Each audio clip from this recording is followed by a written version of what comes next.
2022 সালের ফেব্রুয়ারিতে ইউক্রেন যুদ্ধ ঘিরে ইউরোপের সঙ্গে রাশিয়ার সম্পর্কে ফাটল ধরতে শুরু করে। পাল্টাপাল্টি নিষেধাজ্ঞা আরোপের মধ্য দিয়ে তা চরম বৈরিতায় রূপ নেয়। ইউরোপে আরেকটি বড় যুদ্ধের আশঙ্কা করে আসছেন বিশ্লেষকরা। এবার একই ইঙ্গিত দিলেন ডেনমার্কের প্রতিরক্ষা গোয়েন্দা সংস্থাও। আগামী 5 বছরের মধ্যে রাশিয়া ও ইউরোপ সামরিক সংঘাতে জড়াতে পারে বলে সতর্ক করেছে তারা।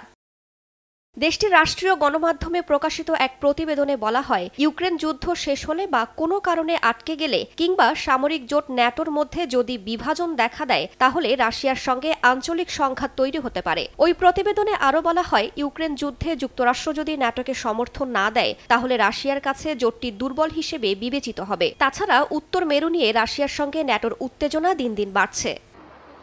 রাশিয়া এরই মধ্যে নিজেদের সক্ষমতা বাড়াতে সামরিক সরঞ্জাম আধুনিকীকরণের পাশাপাশি উৎপাদন কার্যক্রম বাড়িয়েছে বলে উল্লেখ করা হয়। তবে এখনই রাশিয়া কোনো সংঘাতে জড়াবে না বলেও মনে করছে গোয়েন্দা সংস্থাটি, কেননা একই সঙ্গে ইউক্রেন ও অন্য কোনো ভূখণ্ডে যুদ্ধ চালিয়ে যাওয়া ভ্লাদিমির পুতিনের পক্ষে সম্ভব নয়।